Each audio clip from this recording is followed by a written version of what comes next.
Welcome to the first episode of a series called Lessons in Leadership. Today, we're talking about culture. We're talking about building culture and maintaining culture. And this is from many years of being in a leadership position and making a ton of mistakes. And so we're going to start this series off, and it's not going to release every single week, but we're going to do a whole series on lessons in leadership, what that looks like, and tactical ways for you to implement in your professional development so you can be a better leader, because this country and the world needs better leaders. That's you, that's me, and everybody in between. So let's get right to it. Today, we're talking about culture, and we can't even really start a discussion about culture until we touch on core values. I touched on core values way earlier in the podcast.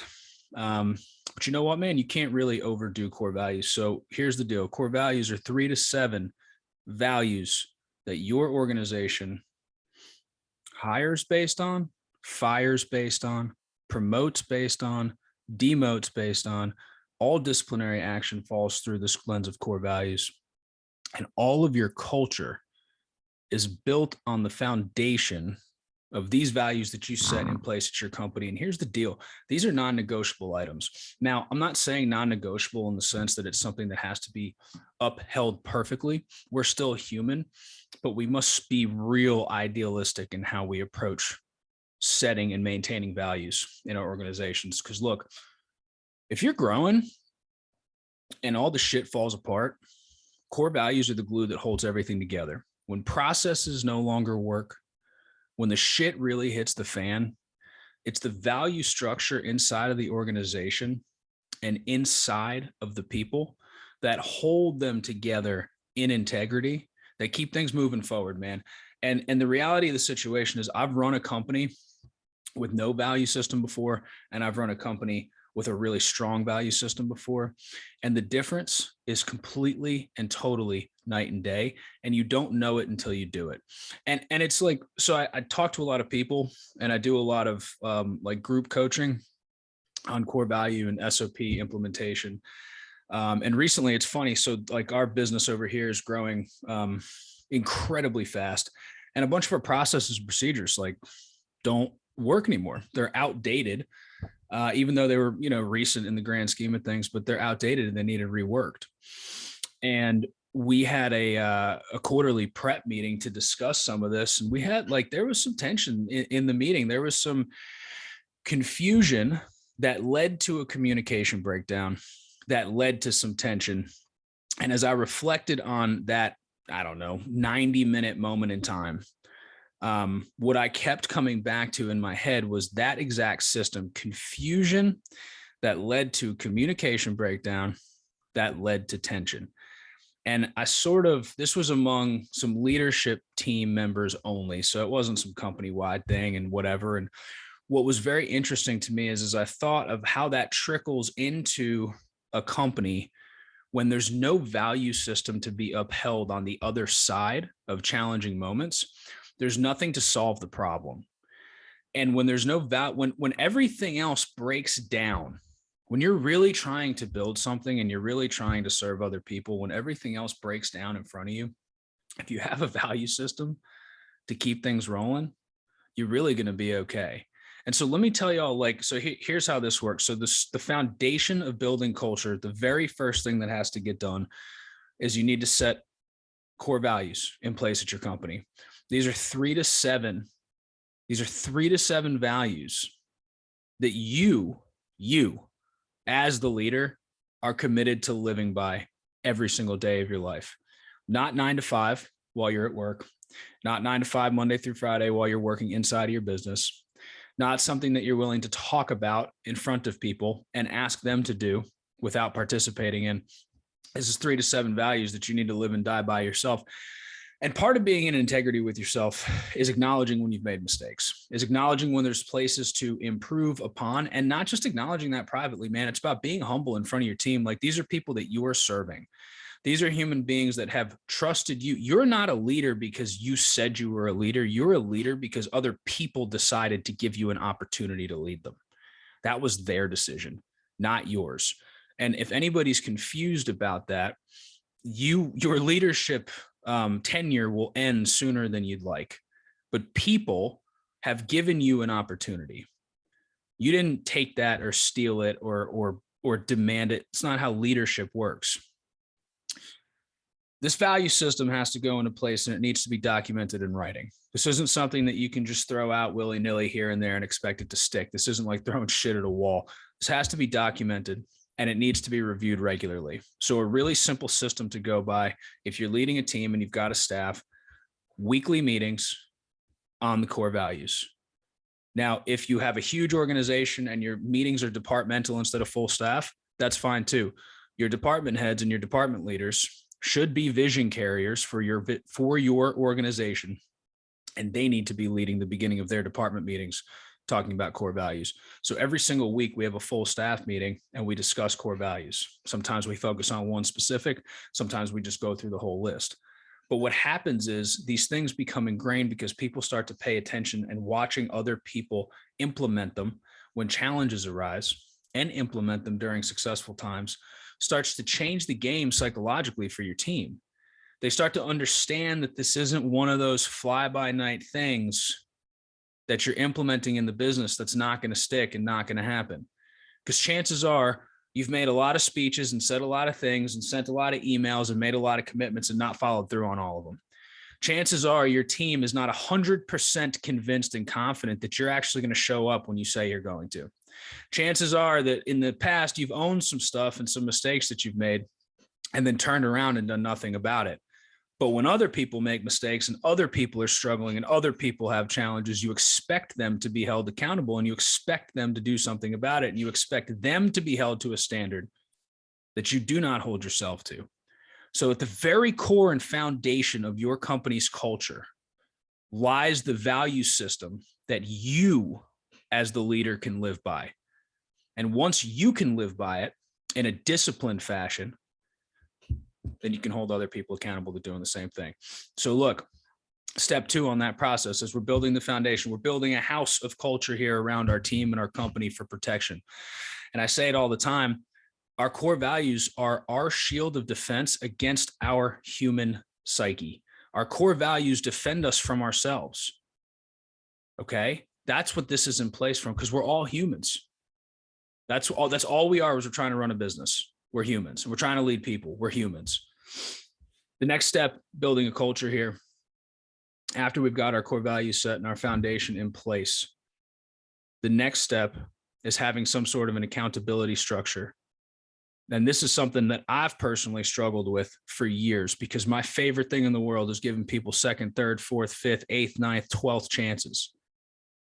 We do a SWOT analysis on my company regularly, and I'm on the strengths, the threats, and you should be too if you're the owner of the company.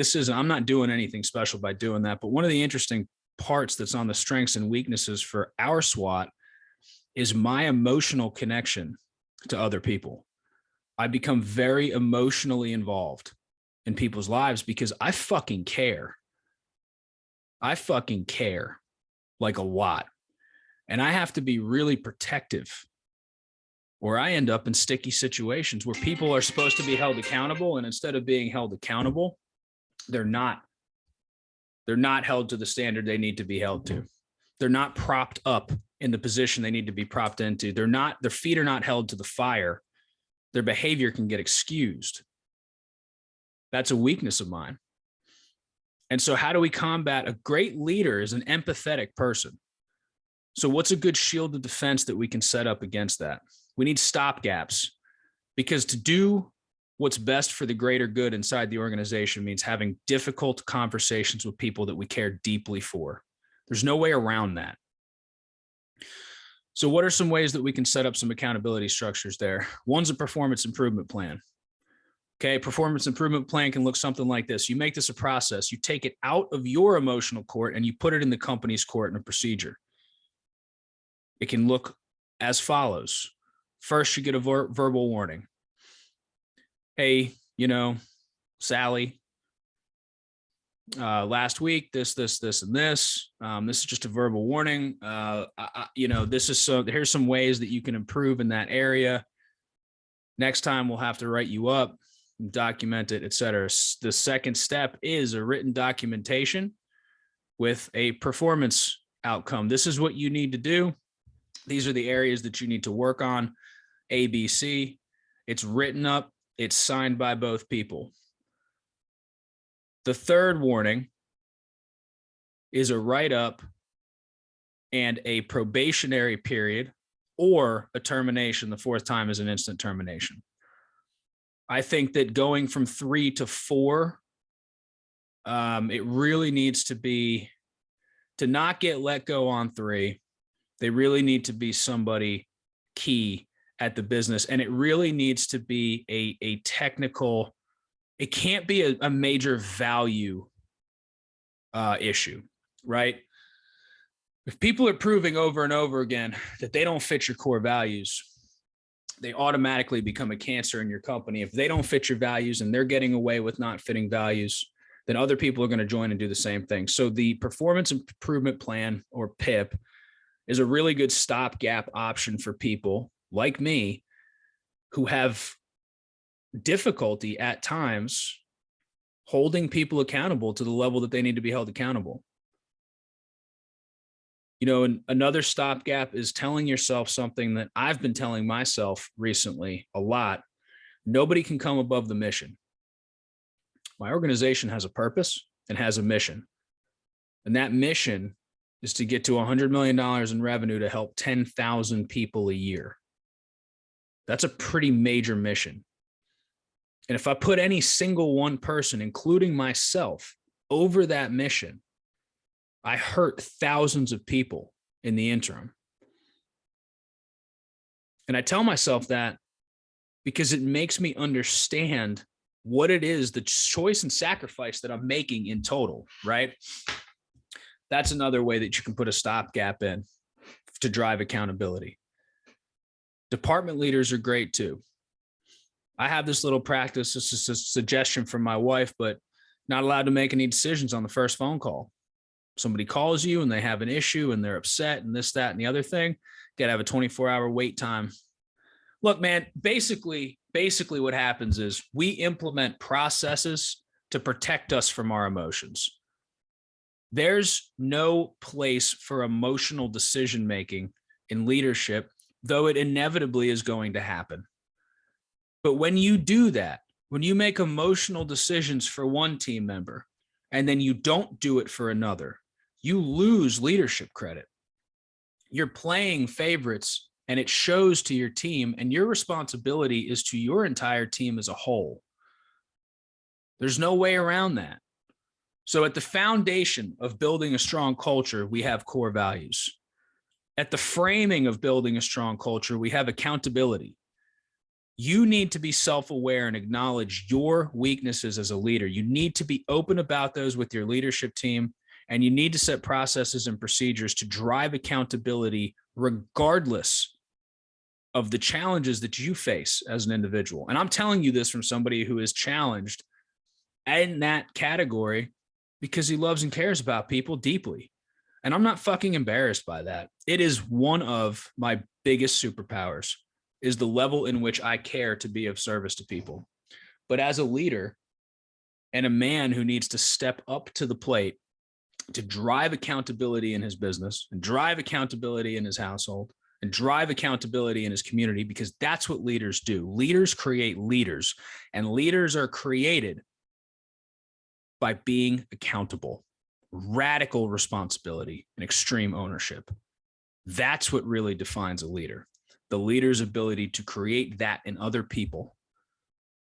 And you can't do that by not holding people accountable because of your emotions. The next step to building a really strong culture is by building relationships. This happens with the foundation and with the framing. But as we put some walls up in this house, we're building relationships. That the relationships are what protect. It's the circle around the organization that protects the organization. And the most important thing for team members is to build relationships horizontally. It's everybody learns how to relationship up and down. Everybody learns how to report up or speak to a customer or talk down to the people below them. But way too few people facilitate horizontal relationships. Now, this is something I've always done naturally and seen in our organization is just relationship building as a whole. But as we've grown exponentially, what I've witnessed is a lacking horizontal relationship building just as a natural consequence of getting big and people getting siloed into their roles. Now, extreme focus is what builds and drives results, but we need to be cautious not to focus ourselves into isolation away from the other humans we need to build relationships with. As the leader of your company, or as a manager in your department, or as an aspiring leader, the most important thing that you can do once your core values are in place and implemented, and you've got an accountability system in place, is build and drive relationships. And how do you do that? How do you do that? You do it by asking questions and fucking listening. Listening is the pinnacle of all relationship building from a leadership standpoint. And this is coming from somebody who loves to talk. I love to talk. I love to motivate. I love to inspire. I like to make speeches. I like to be that person. I like to show up for people. I like to do all of those things. And to my own detriment in the past, because the most important thing that I can do for the people that I lead is listen. One of the best practices I've ever implemented as a listening tactic was explaining to my team what needed to happen. So sit in a meeting and say, hey, we need to hit these sales numbers, or make it even a more granular issue. We have an issue. We have an issue in this department. This and this are not getting done. It's causing issues over here. We're not getting paid because of this. And then look at the room and go, how do you guys think we should fix this? Give them the what, ask them the how. And this isn't some like manipulation game. I hate to break this to some of y'all, and this is coming from a guy who had to learn this himself, but you don't know everything. You may think that you do. You may want to have known everything, but you need to understand and acknowledge. Let me break this down for you real simply. If you don't believe that every single person on your team has something to teach you, you have either the wrong people on your team or you ain't cut out for leadership.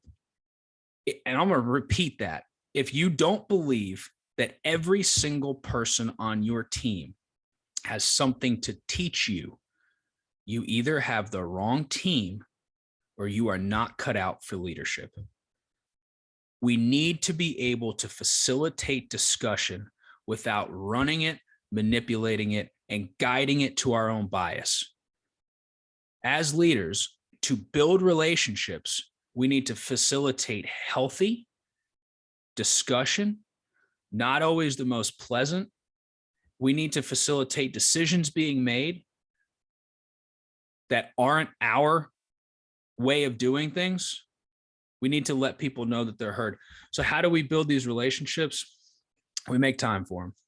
We make time for them and we listen. So I'll give you a couple tactical options on how to do this. So like for me personally, I set up quarterly one-on-ones with every team member at the company. So quarterly, I do a one-on-one 30 to 60 minute get together. And that's really more of a professional thing, right? We're doing a check-in, we're showing up, we're this, that, and the other thing. But on top of that, I check in randomly with team members. I ask leadership and management how certain people are doing. I'll shoot a text message, make a phone call, check in. And I'm not perfect at it. I get really distracted, but I care deeply. So once I ask about it, I go down that rabbit hole. If your management or leadership, like my ops manager, is setting up monthly one-on-ones with all of his team members, weekly with the project managers, sales directors doing the same thing weekly. Now, how do you take that a step further to make it not just professional? Take somebody out to lunch. Take somebody out to lunch and don't bring work up one fucking time. Not necessary. Take them out and ask them about their family. Take them out and ask them about their goals. Take them out and ask them about personal development. If you can't make time for people on an individualized basis and actually listen to what's going on, you're in trouble. Look, 4 years ago, we had, well, I don't know, 4 years ago or not, 3, 4, 5, I don't know. I remember we had a key team member leave, and it was well needed.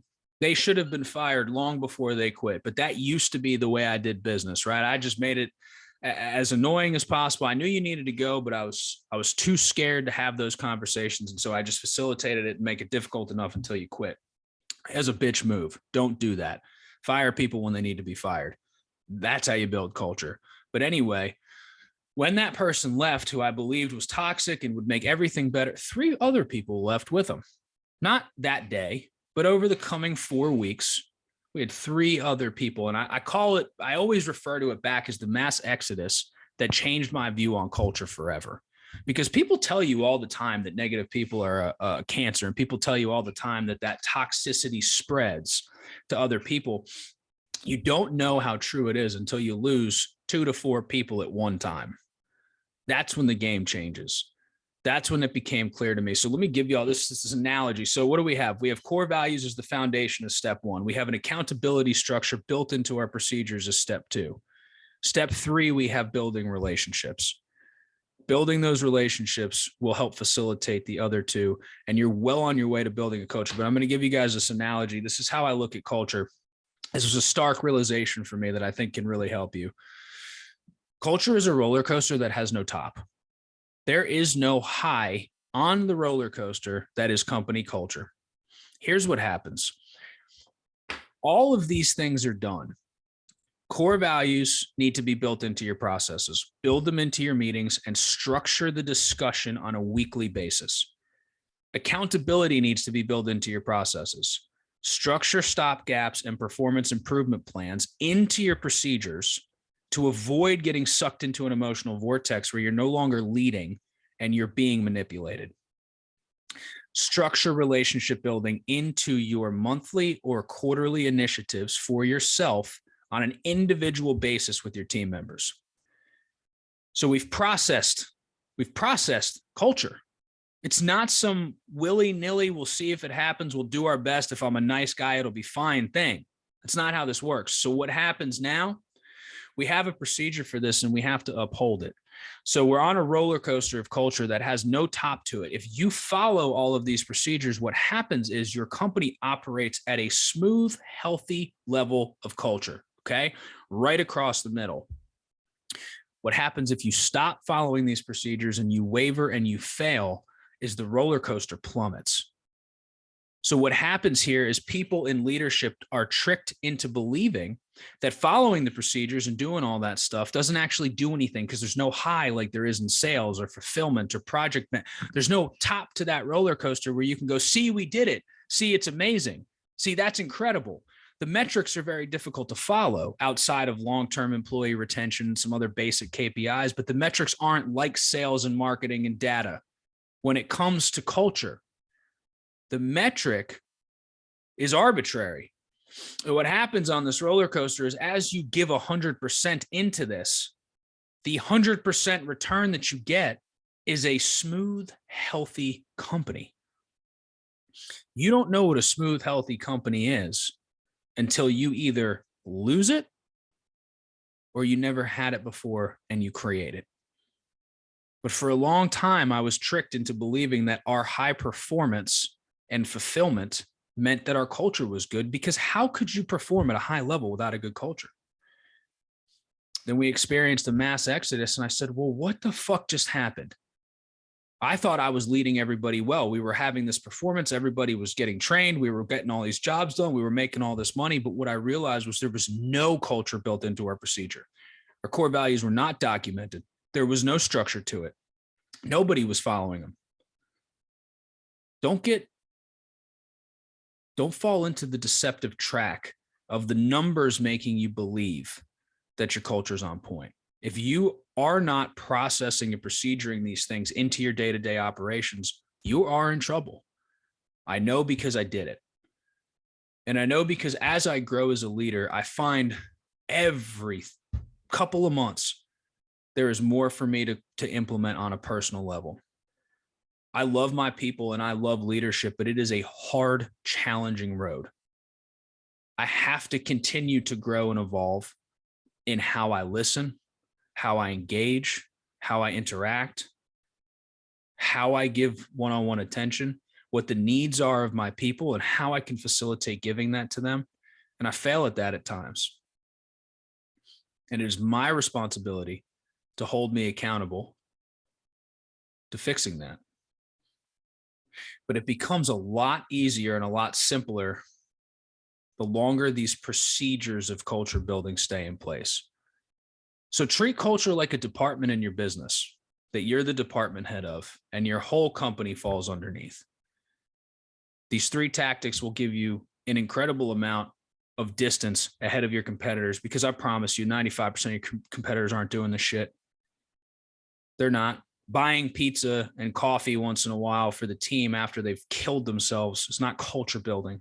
It's bribery, manipulation. I'm not saying there's anything wrong with buying lunch for people. It's a very nice gesture, but it's not culture building. It's just a gesture of thanks at best.